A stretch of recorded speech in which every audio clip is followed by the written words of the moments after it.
നമുക്കറിയാം കണ്ണൂർ അടക്കാത്തോടിൽ ഭീതി പരത്തിക്കൊണ്ട് കടുവ റബ്ബർ തോട്ടത്തിൽ നടക്കുന്ന ദൃശ്യങ്ങൾ ഇന്നലെ പുറത്തു വന്നതാണ്. ആ കടുവയ്ക്കായി ഇപ്പോൾ തിരച്ചിൽ ഊർജിതമാക്കിയിരിക്കുകയാണ് വനം വകുപ്പ്. ഇന്നലെ രാത്രിയോടെ വനം വകുപ്പിന്റെ നിരീക്ഷണത്തിന് പുറത്തുപോയ കടുവയെ കണ്ടെത്താൻ വേണ്ടിയാണ് തെരച്ചിൽ. തിരിച്ച് കാട് കയറിയോ എന്ന സംശയം ഉണ്ട്. ഇന്നലെ രാവിലെയോടെ കൂടുതൽ സംഘം ഇന്ന് രാവിലെയോടെ കൂടുതൽ സംഘം സ്ഥലത്ത് തെരച്ചിലിനായി എത്തിയിട്ടുണ്ട്.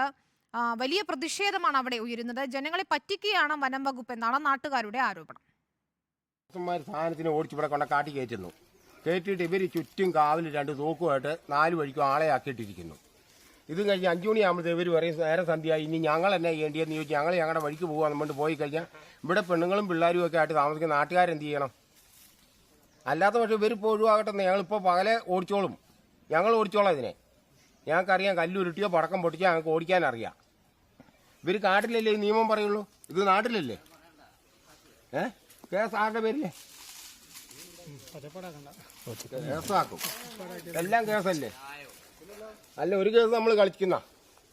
അർജുൻ കല്യാട് നൽകും വിവരങ്ങൾ. അർജുൻ, ഈ നാട്ടുകാരുടെ വാക്കുകളിൽ നിന്ന് വ്യക്തമാണ് എത്രത്തോളം പേടിയോടെയാണ് അവർ അവിടെ ജീവിക്കുന്നതെന്ന്. കാരണം ജനവാസ മേഖലയിലെ റബ്ബർ തോട്ടത്തിൽ ഇന്നലെ ഒരു കൂസലുമില്ലാതെ നടന്നു നീങ്ങുന്ന കടുവയാണ് കണ്ടത്. കൂട് സ്ഥാപിക്കുമെന്നൊക്കെ വനം വകുപ്പ് അറിയിച്ചിരുന്നു. ഇപ്പോൾ ഏത് രീതിയിലുള്ള ഒരു തെരച്ചിലാണ് അവിടെ നടക്കുന്നത്?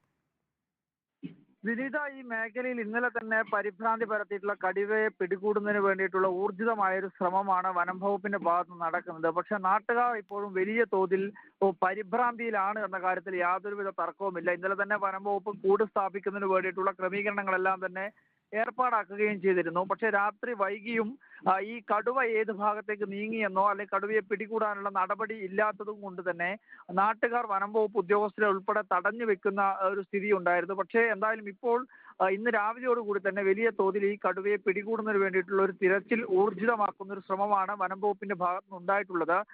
കഴിഞ്ഞ ദിവസങ്ങൾ വിനീത സൂചിപ്പിച്ചതുപോലെ തന്നെ യാതൊരുവിധ കൂസലുമില്ലാതെ റബ്ബർ തോട്ടത്തിലൂടെ നടന്നു പോകുന്ന കടുവയുടെ ദൃശ്യങ്ങൾ നമ്മളെല്ലാം കണ്ടതാണ്. അതുതന്നെ നാട്ടുകാരിൽ വലിയ തോതിൽ പരിഭ്രാന്തി പരത്തിയിട്ടുണ്ട്. കാരണം അത്തരത്തിൽ ജനവാസ മേഖലയോട് ചേർന്നിട്ടുള്ള പ്രദേശത്ത് തന്നെ ഇത്തരത്തിൽ കടുവ നടന്നു നീങ്ങുന്നു. അതിന് തൊട്ടടുത്ത് വീടുകളുണ്ട്. രാത്രിയിൽ പോലും ഇത്തരത്തിലുള്ള ഭയത്തോടു കൂടിയാണ് ആൾക്കാരെല്ലാം ആ മേഖലയിൽ താമസിക്കുന്നത് തുടങ്ങിയിട്ടുള്ള വലിയ തോതിലുള്ള പ്രയാസമാണ് അവിടെയുള്ള ജനങ്ങളെല്ലാം പങ്കുവെക്കുന്നത്. രാവിലെ ഈ കടുവ ഇന്നലെ രാത്രി വൈകുന്നേരം സമയത്ത് ഈ കടുവയെ വനം വകുപ്പിന്റെ ഒരു നിരീക്ഷണത്തിനായിരുന്നുവെങ്കിലും രാത്രിയോടുകൂടി ഇത് വനം വകുപ്പിന്റെ നിരീക്ഷണത്തിൽ നിന്നും പുറത്തേക്ക് പോകുന്ന ഒരു സാഹചര്യമാണ് ഉണ്ടായിരുന്നത്. പക്ഷേ പിന്നീട് രാവിലെയോടുകൂടി വീണ്ടും ഈ കടുവയെ കണ്ടെത്തുന്നതിന് വേണ്ടി അല്ലെങ്കിൽ ആ ഒരു നിരീക്ഷണ വലയത്തിലേക്ക് തിരിച്ച് എത്തുന്ന ഒരു സാഹചര്യം. പക്ഷെ പിന്നീട് വീണ്ടും ഈ കടുവ വനത്തോട് ചേർന്ന മേഖലയിലേക്ക് നീങ്ങിയതായിട്ടും ശ്രദ്ധയിൽപ്പെട്ടു.